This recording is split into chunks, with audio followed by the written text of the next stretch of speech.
On the morning of September 11, 2001, 19 men armed with box cutters directed by a man on dialysis in a cave fortress halfway around the world using a satellite phone and a laptop directed the most sophisticated penetration of the most heavily defended airspace in the world, overpowering the passengers and the military combat-trained pilots on 4 commercial aircraft before flying those planes wildly off course for over an hour without being molested by a single fighter interceptor.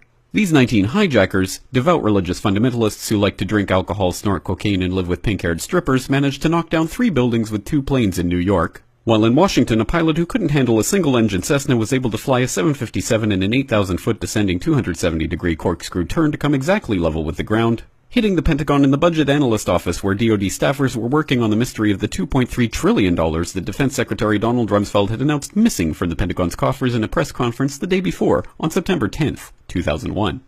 Luckily, the news anchors knew who did it within minutes. Osama bin Laden. The pundits knew within hours. Osama bin Laden. The administration knew within the day. Terrorists who committed these acts and those who harbor them. And the evidence literally fell into the FBI's lap. That a hijacker's passport was found blocks from the World Trade Center crash site, if you can believe that. But for some reason, a bunch of crazy conspiracy theorists demanded an investigation into the greatest attack on American soil in history. That investigation was delayed, underfunded, set up to fail, a conflict of interest, and a cover-up from start to finish. It was based on testimony extracted through torture, the records of which were destroyed.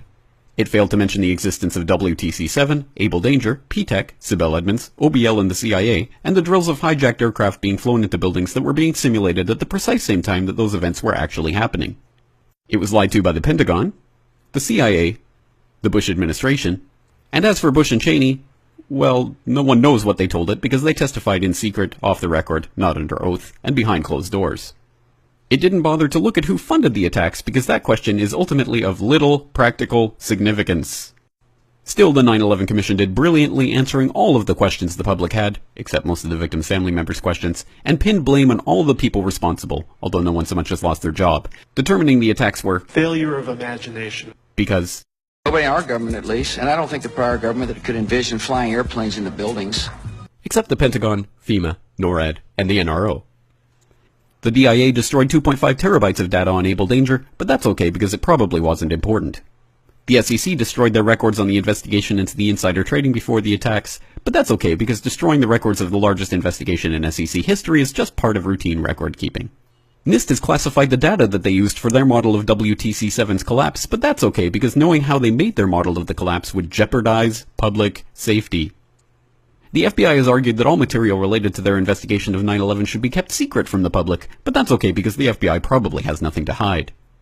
This man never existed, nor is anything he had to say worthy of your attention, and if you say otherwise, you are a paranoid conspiracy theorist and deserve to be shunned by all of humanity. Likewise him, and her. And her, and her, and him. Osama bin Laden lived in a cave fortress in the hills of Afghanistan, but somehow got away. Then he was hiding out in Tora Bora, but somehow got away. Then he lived in Abbottabad for years, taunting the most comprehensive intelligence dragnet employing the most sophisticated technology in the history of the world for a decade, releasing video after video with complete impunity and getting younger and younger as he did so, before finally being found in a daring SEAL team raid which wasn't recorded on video, in which he didn't resist or use his wife as a human shield, and in which these crack special forces operatives panicked and killed this unarmed man, supposedly the best source of intelligence about those dastardly terrorists on the entire planet. Then they dumped his body in the ocean before telling anyone about it. Then a couple dozen of that team's members died in a helicopter crash in Afghanistan. This is the story of 9/11, brought to you by the media which told you the hard truths about his head could be seen to move violently forward. And they took the babies out of the incubators. And mobile production facilities. And the rescue of Jessica Lynch. If you have any questions about this story, you are a batshit paranoid tinfoil dog-abusing baby hater and will be reviled by everyone. If you love your country and or freedom, happiness, rainbows, rock and roll, puppy dogs, apple pie, and your grandma, you will never ever express doubts about any part of this story to anyone. Ever.